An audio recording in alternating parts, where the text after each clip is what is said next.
Je vais juste commencer par nous présenter un petit peu en disant que nous faisons partie du laboratoire ACT, de l'Institut ACT de l'Université Paris 1 et particulièrement d'une ligne de recherche qui est entièrement adressée à la question de la science, de la politique, de la société, du numérique qui s'appelle Art Sciences Société et qui est donc véritablement concentrée sur les questions qui sont abordées notamment à ISEA pendant toute l'année. Voilà. Donc on a, on va dire, une quinzaine de titulaires dans cette ligne de recherche, ce qui signifie aussi plus de 30 doctorants et ce qui signifie aussi beaucoup de chercheurs associés qui nous ont rejoints et qui nous permettent de produire des projets collectifs, souvent thématiques, qui abordent des questions liées au numérique, à la science, au bioart, à l'environnement, mais dans une version qui se veut la plus,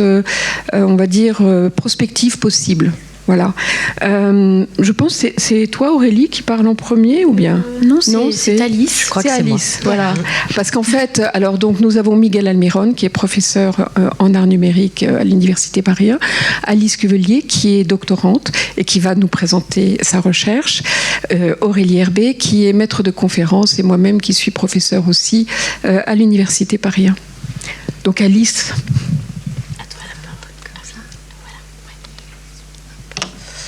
Bonjour à tous, donc je suis Alice Cuvelier, je suis au départ photographe, je plonge, je navigue, j'ai un rapport à l'océan qui se veut non pas quotidien puisque j'habite à Paris, mais très, très régulier et ce depuis longtemps et je suis depuis 2 ans en doctorat à l'Institut ACT pour mener une recherche-création autour des représentations de l'océan et notamment en cherchant à reconceptualiser ou à proposer de nouveaux concepts pour appréhender l'océan mondial qui peut et qui est très certainement de nature à permettre une reconceptualisation des notions d'individu, des notions de communauté.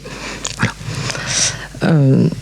Mon travail de recherche s'articule en grande partie sur la possibilité de la représentation de la symbiose entendue en termes biologiques, à partir notamment des travaux de Lynn Margulis, mais aussi de leur implication potentielle dans les domaines de l'ontologie, de la métaphysique ou du politique.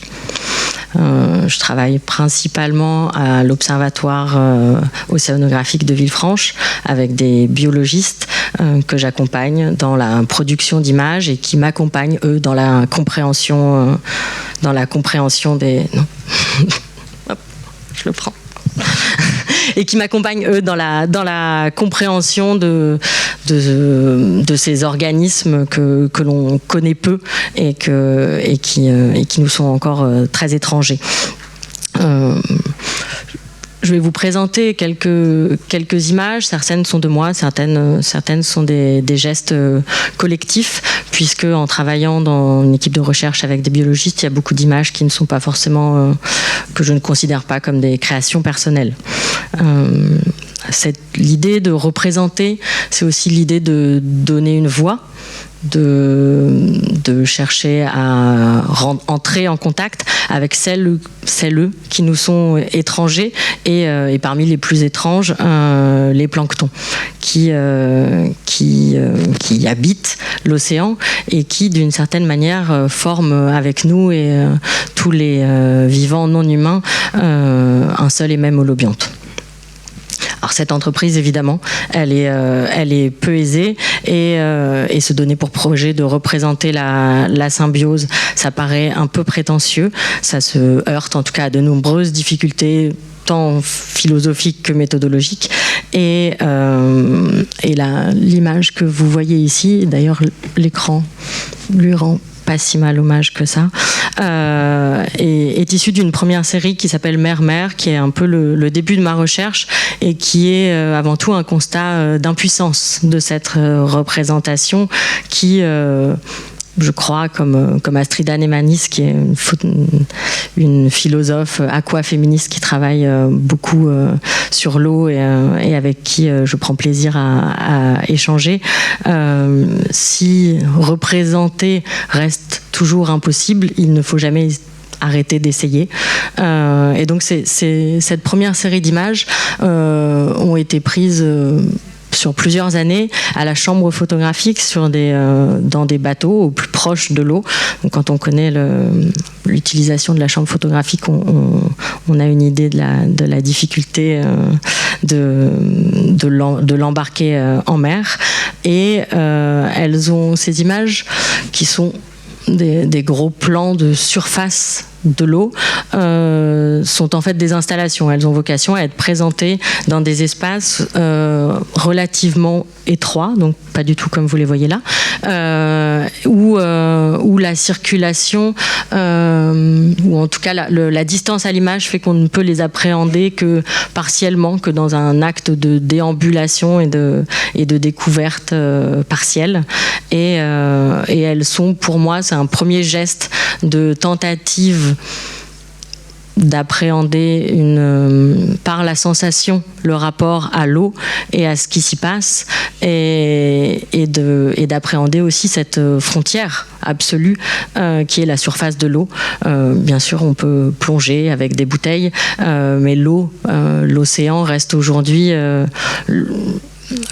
l'inconnu absolu. D'ailleurs, on envisage bien plus d'aller habiter d'autres planètes que sous l'eau. Visiblement, ça semble trop étranger. Donc voilà pour cette première série qui, sans parler réellement de symbiose, est une première approche sensible de celles et ceux qui se situent en dessous.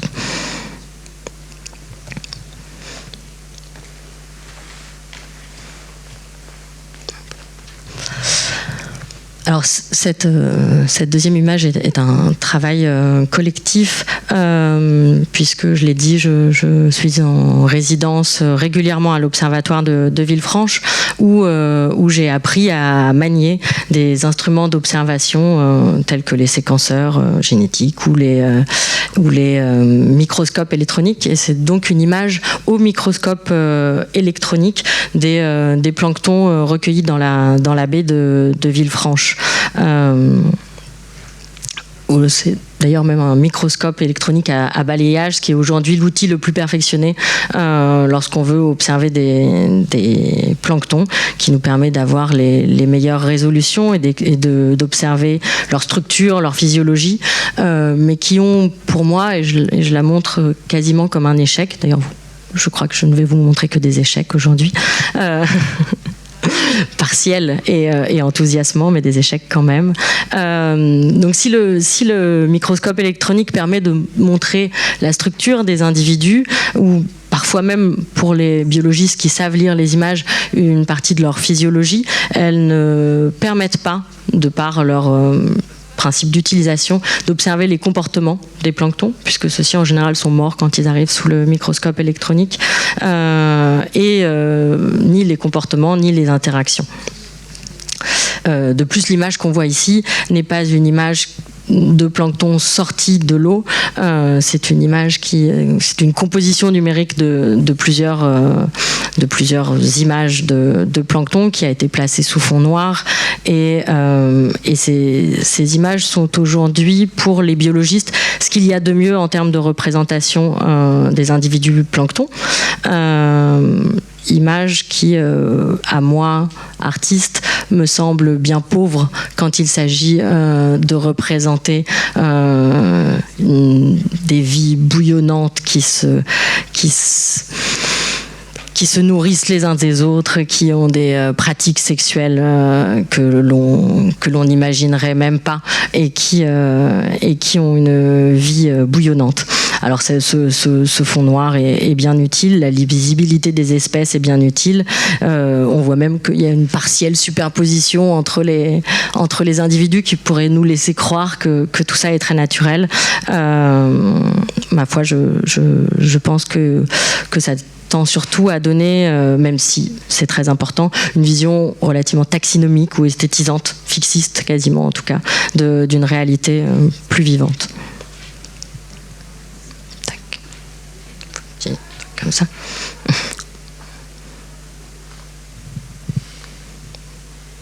Je voulais vous dire un petit truc. Là, j'y arrive pas. Ah oui.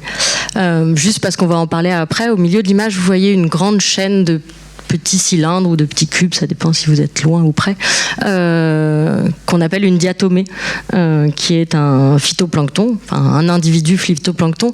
Et je m'intéresse particulièrement aux diatomées parce que ce que vous voyez est à la fois une colonie d'individus et un individu. Les biologistes aujourd'hui sont incapables de décider si l'individu est la colonie ou un des petits carrés que vous voyez sur l'image. C'est les deux, évidemment.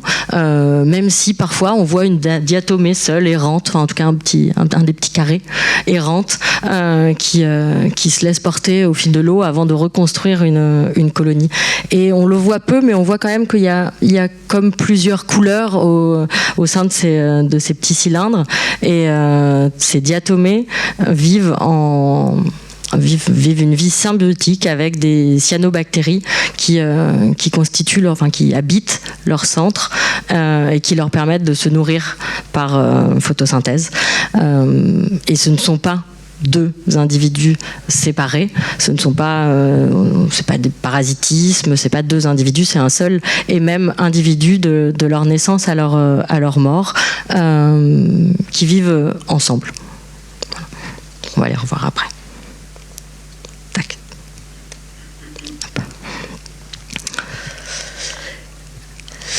Et donc dernièrement, suite à ces tentatives parfois déroutantes ou décevantes, je me suis rapprochée d'un collectif qui s'appelle Plancton Planète, qui est un collectif constitué d'artistes, de militants, de chercheurs en philosophie, de biologistes, de marins aussi, qui ensemble ont cherché à construire une façon, un microscope portable dont les plans sont en open source, qui est relativement facile à reproduire pour quelques centaines d'euros contre plusieurs dizaines, centaines de milliers d'euros pour le microscope électronique, qui n'est donc pas accessible à tout le monde.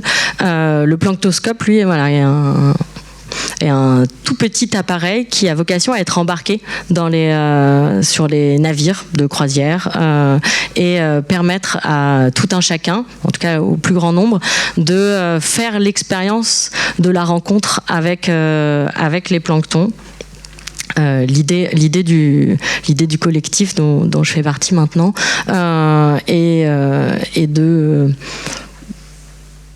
donner à vivre l'expérience de voir, d'avoir une vision microscopique de l'eau dans laquelle on vient de se plonger, dans laquelle on vient de s'immerger ou de nager, et de faire partager cette expérience qui est de nature un peu comme l'expérience qu'on connaît tous de Big Blue, même si on ne l'a pas vécu, de cette expérience quasi métaphysique quand on voit la Terre de loin, et qui nous fait ressentir notre petitesse et notre finitude.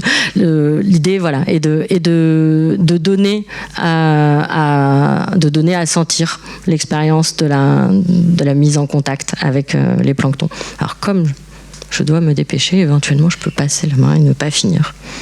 Hein? Ouais. Ouais, je fais juste un petit mot de fin. Et enfin, pour finir, je vous montre ce travail qui n'est pas le mien, qui est celui de Claire Delfino, dont j'ai pris la suite en résidence à Villefranche, et que j'aime beaucoup. Mon travail à moi est encore en production.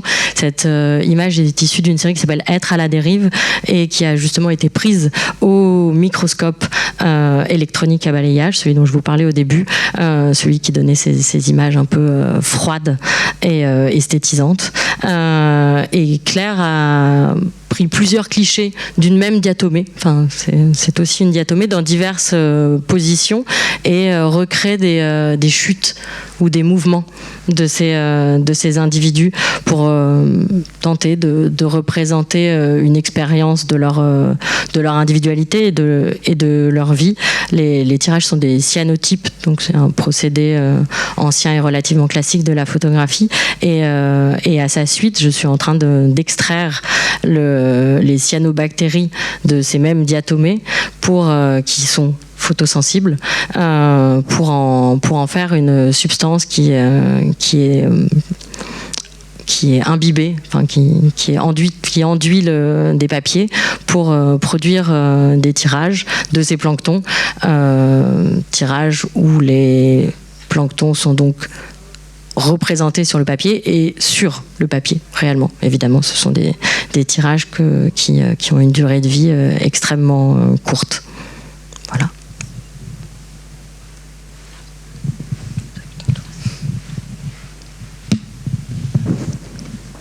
Merci Alice, c'est super. C'est très beau et ça montre effectivement qu'il y a une connivence tout à fait claire dans la logique de symbiose par rapport à la biologie entre la représentation numérique et la représentation analogique, et qu'une vraie question se pose là, qui pour beaucoup d'entre nous est récurrente. Moi je dois dire que effectivement je me suis énormément intéressée en biologie aussi à cette question de symbiose. Et c'est une question qui aujourd'hui est finalement assez délicate à aborder, parce qu'on l'aborde essentiellement par des moyens numériques. Et dans ces moyens numériques, on perd la représentation de ce qu'on pourrait appeler une géographie du microscopique, qui n'apparaît pas dans la cartographie numérique, par exemple par spectrométrie. Vous avez des suites de protéines qui peuvent se retrouver effectivement dans nos corps et qui parlent d'un certain nombre de présences exogènes et endogènes, enfin, donc de bactéries, de virus, etc., dont on est porteur. Et cependant, on a une très mauvaise idée de la façon dont tout ce petit monde cohabite en soi. Voilà, donc moi, je me suis effectivement intéressée un petit peu à la même chose, mais à une échelle humaine, plus limitée que la vaste échelle maritime. Bon, bien sûr, je me suis intéressée à cette question qui était comment on pouvait introduire de l'exogène en soi avec le cheval vive en moi, qui est un travail ancien. Et puis plus récemment, j'ai travaillé beaucoup sur le microbiote, non pas d'une manière, littéralement de représentation, mais plutôt comme un outil d'expérimentation. C'est-à-dire, je me suis demandé comment on pouvait, on s'est demandé d'une manière conjointe avec Benoît, avec qui je travaille, comment nous pouvions modifier notre microbiote, et d'une manière radicale, comment le comprendre. Alors notamment, vous voyez, on vous parle tout le temps de microbiote, mais finalement, qui connaît les phyla, les familles qu'on a en nous? Bon, c'est assez mystérieux. Il y a encore très très peu de gens qui s'amusent à faire comme ça une vraie cartographie des familles que nous avons en nous. Et donc, je me suis dit, il y a un moyen probablement très intéressant de le faire, c'est d'aller encore vers des actions extrêmes, expérimentales, et notamment de faire une greffe d'un microbiote qui n'appartient pas du tout au même contexte environnemental que celui dans lequel je vis, qui serait le microbiote, par exemple, d'un de mes amis pygmées vivant en forêt gabonaise. Alors, pourquoi ? Parce que, vous voyez, on n'arrête pas de vous dire des choses extraordinaires sur cette question de notre habitat. On nous dit notamment que plus nous avons d'habitants extérieurs à nous-mêmes en nous, plus notre microbiote est riche, plus notre santé devrait l'être en conséquence. Et puis dans les faits, c'est pas du tout la réalité. La réalité, elle est que plus vous êtes habité, plus vous êtes mangé. C'est-à-dire qu'en fait, c'est quand même... Vous mettez en place, par tous les voyages, les expérimentations que vous pouvez avoir avec l'autre vivant, une complexification de votre géographie intérieure dont on ne sait pas finalement les conséquences qu'elle va avoir. Donc là, voilà, je me suis greffée du microbiote centrafricain, sachant que effectivement c'est en forêt équatoriale, que ce soit dans la zone américaine ou dans la zone asiatique ou africaine, qu'il y a le plus de micro-organismes vivants, parce que c'est très peuplé, c'est humide, c'est chaud, et donc un pygmée a probablement jusqu'à 25 fois le nombre de filas qu'on va avoir quand on est un Européen classique. Ce qui signifie que s'implanter toutes ces bactéries, quand on est un Européen classique, va forcément avoir des conséquences très impressionnantes sur le système immunitaire, mais aussi va permettre de comprendre ce qui est vraiment de l'ordre de soi ou de l'extérieur et comment notre corps va réagir à cette tentative symbiotique.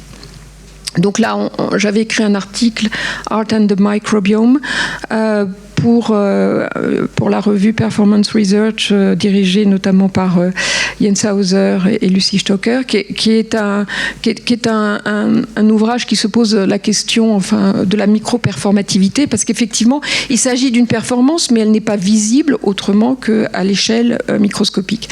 Alors, on en a fait toutes sortes d'œuvres d'art, dont celle-ci, qui sont des paysages qu'on a appelés microbiotiques. En fait, c'est une reproduction de à peu près 1 mm² d'une zone intestinale avec des filas particulières.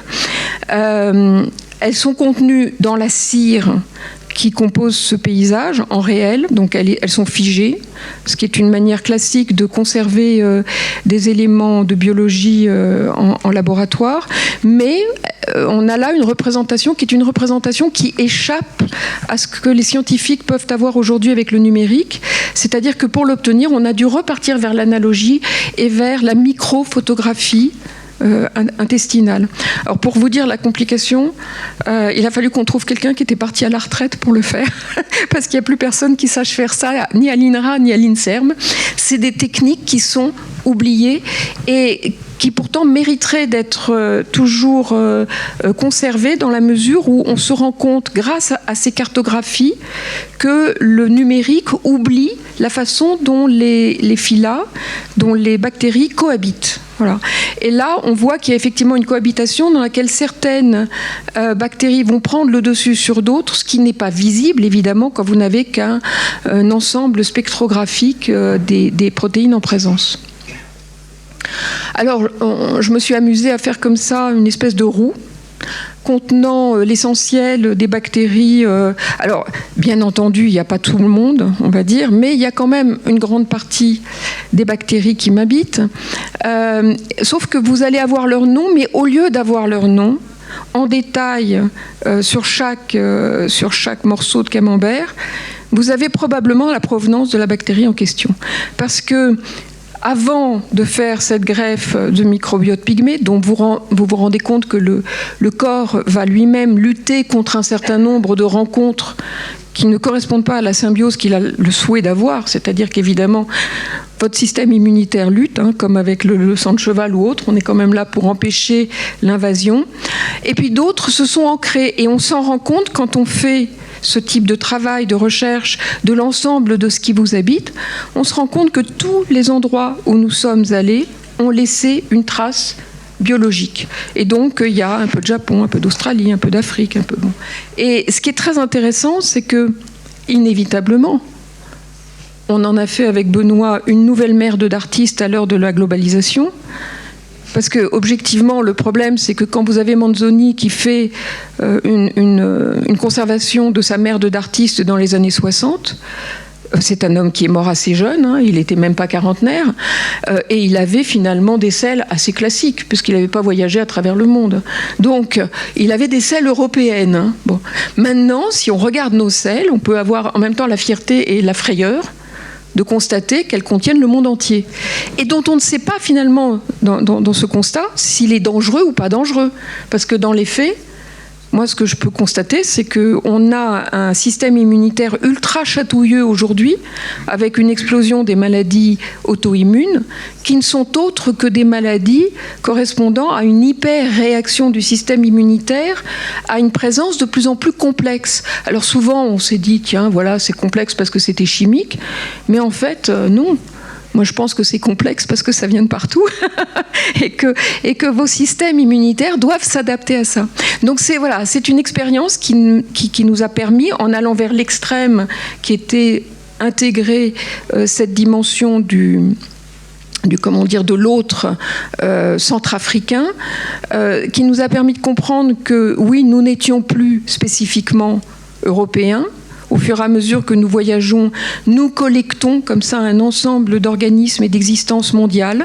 Donc nous devenons finalement des êtres globalisés avec une certaine insouciance et cependant possiblement des choses complexes à la clé, des questions de survie, des questions d'évolution génétique aussi très complexes. On n'a jamais eu autant d'évolution génétique qu'aujourd'hui et c'est possiblement lié à cette multiplication des provenances et des existences symbiotiques en nous, ce qui est quelque chose de très questionnant. Et voilà, alors c'est une œuvre qui est typiquement liée à cette question de la symbiose. On en présente une demain aussi dans un panel de recherche dans l'après-midi, ici, qui est aussi liée à la symbiose, mais d'une autre manière, puisque nous avons travaillé à créer un organisme génétiquement modifié, de telle sorte que une souris de laboratoire, ça pourrait être nous aussi, hein, mais bon, c'est très complexe d'obtenir en tant qu'humain le blanc-seing pour avaler des organismes génétiquement modifiés, même si on sait les détruire. En l'occurrence, du coup, c'est une souris axénique qui le recevra, et il s'agit de la mettre en odeur de sainteté, voilà, par le biais des OGM et de la science. Et effectivement, ce sont des œuvres un peu provocatrices, mais qui interrogent véritablement à travers le bioart ces questions de symbiose et ces questions d'évolution qui sont aujourd'hui très vives, très en recherche et donc très excitantes. Et je pense que le cadre universitaire de recherche est tout à fait adéquate pour cela. Et je pense que je suis restée dans les temps. Voilà. Hein. Donc, je vais passer à Miguel. Je suis maître du temps, t'inquiète pas. Tu penses ? Oui, aucun problème. Bon, bonjour à tous, à toutes. Et c'est là. Donc, je vais commencer pour vous dire, pour me montrer, parce que je suis très ému d'être ici, dans ce bâtiment, en 2023, parce que moi j'étais ici, dans ce même bâtiment, en ICA et en 2000.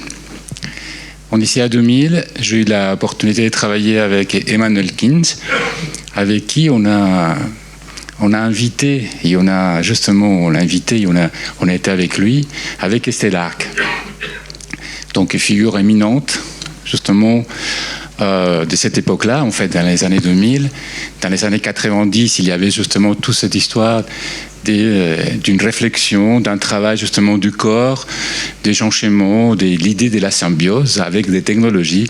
Et Estelle Arc, justement, était la personne, l'artiste qui nous montrait justement cette idée de symbiose. Donc, les années passent, donc je continue dans les mêmes idées en fait que j'avais à cette époque-là, de continuer à travailler sur l'idée du corps, de la technologie, des idées de la symbiose, pas seulement dans mon travail personnel, mais je suis plutôt plus dédié à observer des autres artistes. Et donc, ça fait quelques temps, je viens de sortir un livre et qui m'a donné la possibilité justement de venir et me rejoindre ici avec Marion, Aurélie et Alice pour justement parler sur l'idée de la symbiose.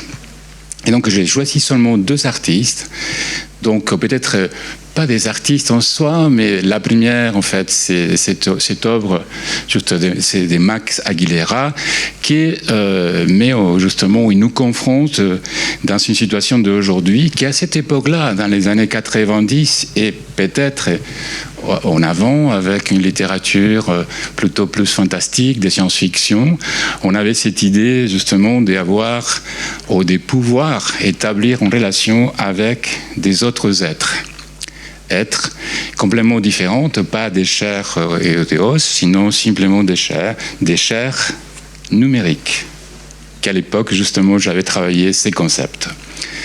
Et donc, plusieurs années passent, comme j'ai dit, et je me suis, dans cette recherche justement de trouver ce cheminement, de comment, pourquoi il y avait cette question de travailler avec les corps, avec les technologies. Je trouve justement un robot qui s'appelle Bina 48, qui a été construit par une entreprise qui s'appelle Hanson, et qui est aussi cette robot Bina 48.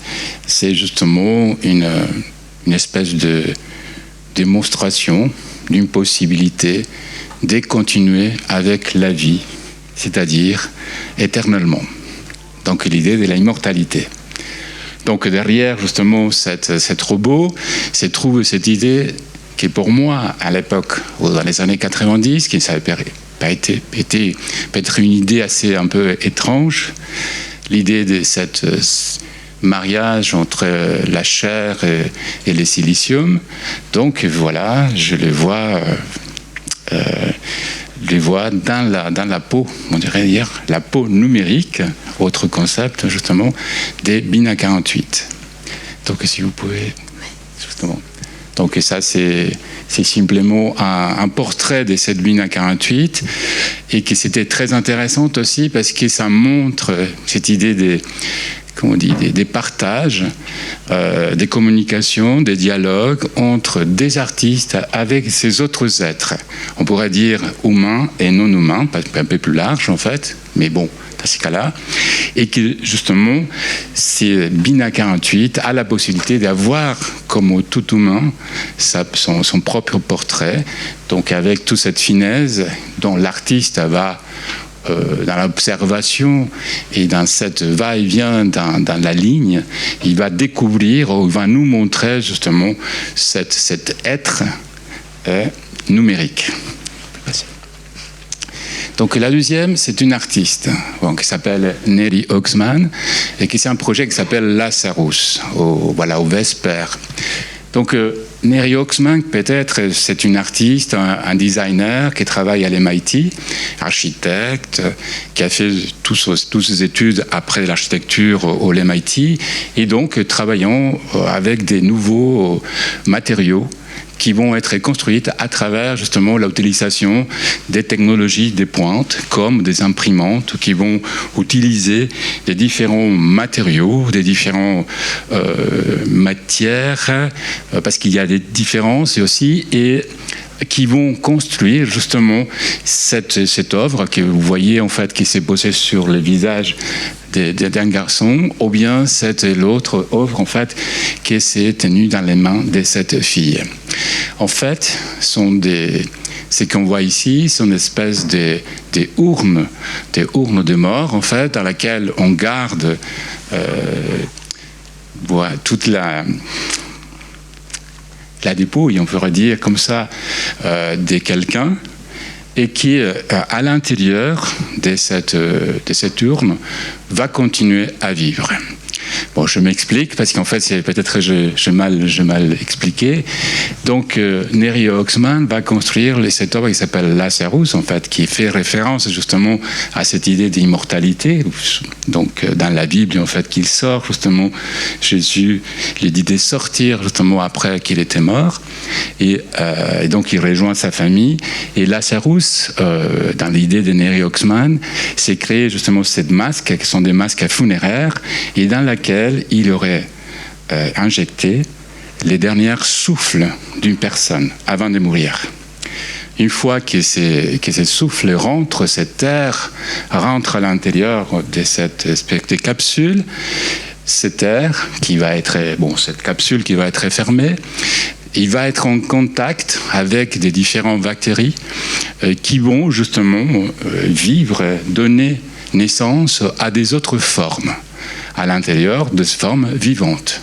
Donc ils vont se reproduire, toute une espèce de boîte de pétri, simplement qui c'est à l'intérieur et qui justement va générer avec ses différents polymères, avec ses différentes bactéries, différentes formes, couleurs et aussi différentes façons dont la matière va fluctuer à l'intérieur. Donc ces deux tableaux, si vous pouvez, voilà. Donc là sont les différents masques qu'on peut voir. C'est toute une série, hein, donc je ne vais pas rentrer, mais c'est les concepts en soi. Donc ces deux, comment je dis, l'artiste ou ces deux formes, ces robots et cette masque funéraire m'ont interpellé dans l'essence justement de cette idée de symbiose. Donc la première, évidemment, donc l'idée justement qui viennent des loin et qui dans les années 90 a été justement tout un travail de recherche à niveau théorique mais aussi à niveau de la pratique parce qu'il y avait plusieurs artistes qui ont justement greffé dans leur corps ou autres formes justement technologiques et donné sens à une nouvelle forme qui est, voilà, c'était les cyborgs, bien sûr, mais au fur et à mesure, ça qui c'était à cette époque-là quelque chose tellement étrange aujourd'hui, 20 ans ou 23 ans après, c'est pour ça que je dis, je peux les montrer comme disant qu'ils existent. Donc dans la première, Bina 48, c'est une réplique justement d'un être vivant qui s'appelle Rotblat, en fait Bina Rotblat, qui a fait commander justement son visage, avec son visage, et qu'il a créé justement cette espèce de robot qui s'appelle Bina 48. Et à travers justement des différents logiciels, d'intelligence artificielle, elle communique avec les autres et avec tout justement tout l'historique, tout ce qu'il a vécu, ces Bina Rotblat, et qui sont incorporés à l'intérieur de ces nouveaux êtres. Et là, la seconde, justement, Neri Oxman, avec ses urnes funéraires, c'est aussi pour moi cette idée de symbiose, un peu plus dans les faits et dans la continuation de la recherche. Les deux, en fait, sont dans la recherche, justement, de l'éternité ou de l'immortalité. Et que, dans ces cas-là, justement, dans le cas de Neri Oxman, donc cet organisme vivant qui va continuer à vivre et qui va générer des autres formes de vie. Donc avec ces derniers souffles qui contiennent justement toutes ces bactéries internes du propre corps qui disparaît, il va se transformer à l'intérieur de ces réceptacles et va donner vie à une autre forme justement de ces composés d'êtres vivants et être en symbiose avec justement cet espace. Donc voilà, c'est ça que je voulais partager, surtout, comme j'ai dit, et faire cette pont entre ces années 2000 à ces années 2023, en fait, aujourd'hui, comment, à travers ces progrès de la science, à travers justement cette possibilité qui ont les artistes, qui sont justement au milieu de tout ce possible à développer et qui aujourd'hui ils nous confrontent à des choses dans lesquelles on vit tous ensemble en symbiose. Merci. Donc je passe là à Aurélie. Alors on est.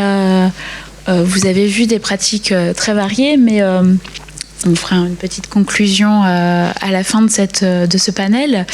Et ce qui est intéressant de voir, c'est l'échelle vers laquelle on va cheminer, puisque on est parti avec Alice de la question des micro-organismes, avec Marion également, et puis avec Miguel, ce rapport à la peau. Et avec moi-même, alors on va encore entrer dans une nouvelle échelle, celle de l'individu dans son environnement et plus particulièrement celui de la ville. Et donc moi je suis artiste plasticienne et donc chercheuse à l'université à Paris 1. Et ce qui m'intéresse et ce qui m'a intéressé aussi et pourquoi on est là aujourd'hui, c'est ce rapport au vivant, mais parfois, ce vivant résiste, et notamment en ville. On est de plus en plus loin justement ces formes vivantes. On est beaucoup, tout autour de nous, il y a énormément de matière inerte, mais dans ma pratique, ce que je propose, c'est de travailler via du numérique et via des dispositifs on va dire assez légers, pas du tout des dispositifs qui seraient dans des nouvelles technologies assez avancées, mais plutôt dans cet esprit du bricolage ou de la fabrication un peu do it yourself, on va dire. Donc là, c'est un petit aperçu de différentes pièces que je fais. Et donc la première pièce que je voulais présenter dans ce cadre, c'est ITER, qui pour moi manifeste un peu cette question de l'attention au territoire par une pratique du numérique du registre du bricolage. Et en fait, en l'occurrence, dans ma pratique, il y a toujours cette question de prime abord du rapport au territoire. Donc aller sur un territoire, le connaître, j'appelle ça une pratique située, donc qui est à la fois in situ et en situation, de connaître la question du géographique, de l'historique, et d'être dans une expérience vécue qui va consister aussi à travailler à partir du son, de collections sonores, photographiques, d'une collecte en fait de tout ce qui est autour de nous. Et donc avec ITER, c'était des fragments d'un voyage au Brésil que je ne connaissais absolument pas. Et c'était en fait le fait de restituer un territoire, une autre perception par le son. Et il s'agissait donc de circuler dans un espace pour reconstituer des fragments de territoire et de se reconcentrer sur ce qui constituait aussi notre paysage sonore qui peut passer par effectivement le bruit des villes, mais aussi faire attention au chant des oiseaux, à des choses qu'on ne capterait pas finalement quand on est dans une espèce d'attention rapide de ce stress urbain. Et voilà, donc pourquoi la symbiose ici, c'est justement en quoi aussi dans nos modes de vie ça résiste souvent avec nos manières de faire urbaines. Donc je suis un peu aussi en décalage, mais au contraire, le fait est que dans ces dispositifs, il s'agit aussi de se reconcentrer sur ce qu'on ne voit plus, sur ce qu'on n'entend plus ou ce qui est en train de disparaître en fait. Et donc ça se manifeste aussi avec une des dernières pièces qui est Jade, donc Jardin à défendre. C'est un dispositif sonore et vibratoire. Donc ce sont des plaques de béton fait avec le sable du chantier du Grand Paris. Et sous ces plaques, finalement, il y a des petits transducteurs, donc des haut-parleurs qui traduisent le son en vibration, et les spectateurs et le public étaient participés à toucher, à écouter et à voir ce qui surgissait de la terre, et d'avoir une autre attention à des espaces qui sont en train de disparaître et qu'il faut préserver, puisque il s'agit pas simplement de la relation de l'être humain à son environnement, mais aussi de la connaissance qu'on a d'un environnement finalement, comment un arbre pousse et quel type d'arbre, d'avoir une connaissance assez précise, et non pas simplement de s'intéresser à des choses de manière surplombante.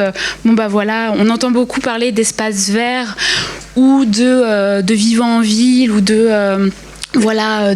d'éco-quartier et compagnie, mais quel type d'arbre, comment justement l'écosystème de la ville est quelque chose de très fragile et dans un équilibre très précaire, et voilà. Et cela se traduit notamment par cette pièce. J'ai également été dans les jardins d'Aubervilliers pour enregistrer le son, et donc là ça a été présenté dans le cadre d'un colloque Concrete Jungle avec Marion et au Safra numérique à Amiens. Et ce qui est intéressant, c'est que tout est, en l'occurrence ici, tout a été réutilisé, donc il n'y a pas simplement ce lien au vivant ou à l'attention du territoire par le message, mais aussi par la manière dont dans cette pratique, j'ai gardé ces plaques de béton puisque c'est ça a été fabriqué par moi-même. La terre a été remise là où on l'avait extrait. La jardinière a été donnée. Et dans la deuxième version, j'ai fabriqué la jardinière donc avec des palettes à Amiens et j'ai travaillé avec un centre horticole pour cela. Et pour la partie numérique, c'est aussi très low-tech. En fait, je fabrique tout moi-même. Voilà, j'ai eu un papa électronicien qui m'a appris certaines choses et ce rapport au bricolage et un peu aussi à l'importance de connaître comment ça marche, comment c'est fait. Ça, c'est quelque chose qui dans mon travail et je pense c'est un lien énorme avec la symbiose, c'est le rapport à la connaissance profonde des choses et pas juste des formes qui vont passer et qui vont être détruites. Et nous-mêmes, en tant qu'artistes, on doit se poser ces questions du comment c'est fait et comment ça se... Est-ce que ça va être détruit? Comment ça se recycle, on va dire. Là, ça, c'est une dernière pièce. Alors, moi, j'étais le maître du temps, donc je ne sais pas où j'en suis. Mais donc ça va, je crois que je suis dans les temps. Ça, c'est une dernière pièce que je vais certainement présenter à la Biennale Appel d'Air. Alors, qui aura lieu l'an prochain, en mars 2024, mais il y a une résidence en octobre 2023. C'est une petite partie de cette... là, ça, c'était un prototype. Puisqu'en fait, il y a deux parties. Il va y avoir une partie en déambulation sonore dans la ville d'Arras, avec un public qui sera appareillé avec des écouteurs et puis un mobile en géolocalisation. Alors, leur mobile, c'est pas des mobiles qu'on prête, mais... S'ils n'ont pas de mobile, ils pourront voir les photographies et la partie, on va dire, visuelle. Et il s'agissait, dans le cadre de ce travail Chronotope, de réfléchir, de travailler vraiment le rapport aussi au temps, de l'articulation entre le temps et l'espace comme quelque chose qui n'adviendra plus jamais, et d'être dans l'attention de ce qu'il y a autour de nous, d'être dans une vision très macroscopique des choses, puisque ce que vous voyez ici, c'est à la fois la carte d'un territoire, mais également des matières et des matériaux prélevés dans la ville. Donc d'être aussi dans une attention à comment c'est fait, comment se construit et le monde autour de nous, et notamment... d'être à la fois dans cette réflexion entre matières naturelles et matériaux artificiels, ces passages, puisque la ville est constituée de tout cela. Et voilà, donc c'était ça, c'est une production qui va avoir lieu et qui est entre l'expérience sonore et puis ces photographies seront disposées dans la ville, et donc il y aura une promenade sonore, un paysage sonore proposé au public. Voilà. Je crois que j'avais... Oui, ça c'est une... Voilà, c'est en lien avec... alors, on va... Je sais... peut-être qu'on peut faire aussi le... Ah, voilà. Donc, on m'indique 10 minutes. 10 minutes pendant lesquelles on peut en profiter pour éventuellement répondre à des questions ou discuter sur une problématique particulière sur laquelle vous souhaiteriez entamer un dialogue.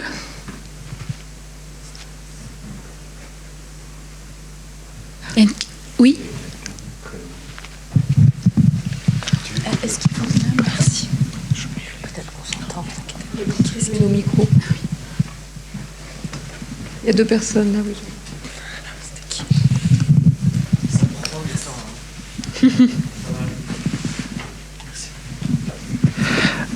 Thank you very much for the... Merci beaucoup de ces présentations. Très intéressant. Alice, ma question s'adresse à vous. Au début de votre présentation, vous avez parlé du fait que nous, humains, nous pensons à découvrir le reste de l'univers et d'autres planètes, mais on n'a pas envie de s'immerger sous l'eau et d'explorer les pistes de développement de vie humaine sous l'eau. Or, il y a tout un ensemble de restaurants, d'offres de restauration, d'hôtels qui commencent à proposer des offres positionnées luxe. Est-ce que, au final, ce n'est pas un début d'exploration de la vie sous l'eau? Et puis, mon autre question, c'est la suivante. Si, effectivement, nous menions cette vie sous-aquatique, quelle destruction cela ajouterait-il à la destruction qui est déjà en cours, destruction de l'océan? Question qui m'enthousiasme beaucoup puisque moi je travaille aussi beaucoup à écrire des récits de science-fiction. Je crois beaucoup à la possibilité de la fiction spéculative, notamment quand on touche à des choses qui sont à de l'inframince, à des choses qui sont trop peu visibles ou qui méritent d'être expériencées autrement. Il y a énormément de récits de civilisation ou d'être marin. Il y a un très beau livre d'Ursula Le Guin qui s'appelle Terre-Mer sur des populations qui auraient migré vers la mer. C'est aussi le point de départ de la réflexion de certains anthropologues à partir de l'idée, à partir des faits plutôt, que la vie est apparue dans l'eau et que notre migration sur Terre n'est que temporaire. Et que peut-être un jour, dans très longtemps, d'autres que nous n'appellerons plus humains, reviendront à la mer originelle. Alors je ne sais pas quelles seront les distractions. En tout cas, moi, en plongeant, j'en ai beaucoup déjà. Et je ne sens pas le besoin d'en construire de nouvelles.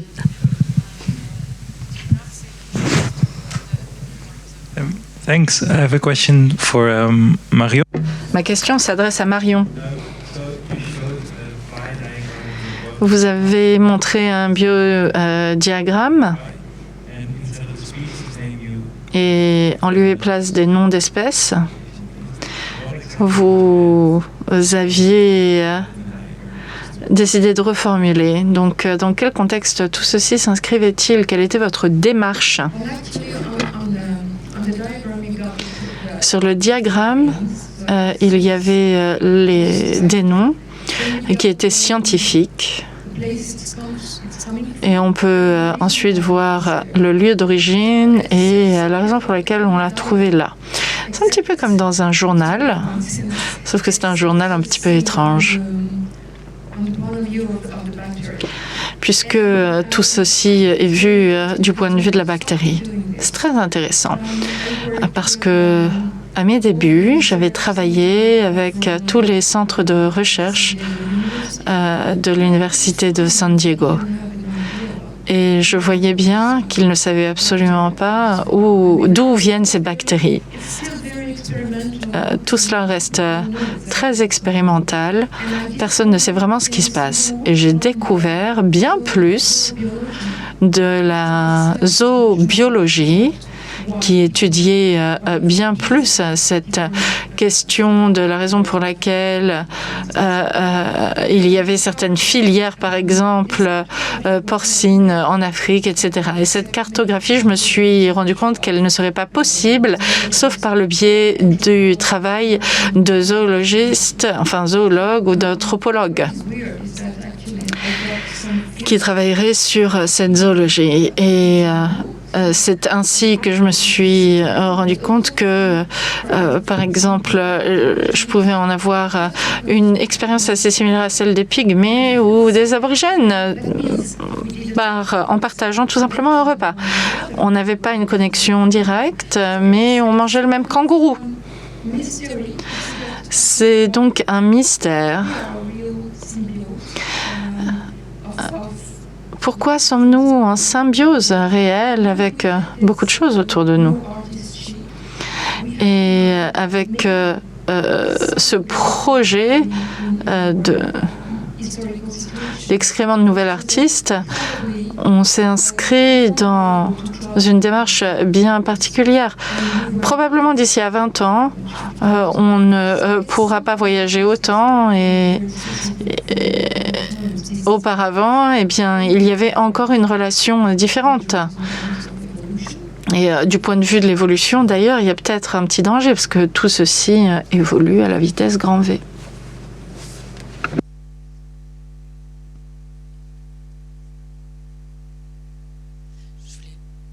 De l'occasion pour faire une toute petite annonce, puisque le thème de l'événement est la symbiose. Je voulais annoncer un numéro de Multitude qui va paraître en octobre sur la symbiose, que j'ai coordonné avec une amie très chère, philosophe Emma Biget, et qui se veut un hommage à Lynn Margulis et aux mots de Lynn Margulis, qui dit il y a des mots qui sont comme des cris de guerre, et pour elle la symbiose, la symbiogénèse, l'endosymbiose sont un cri de guerre, parce qu'ils sous-tendent des implications dans des domaines très variés, mais aussi sociétaux et politiques.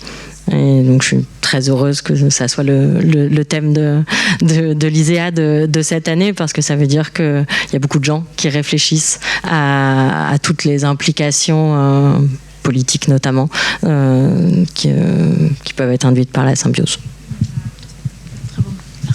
Hello.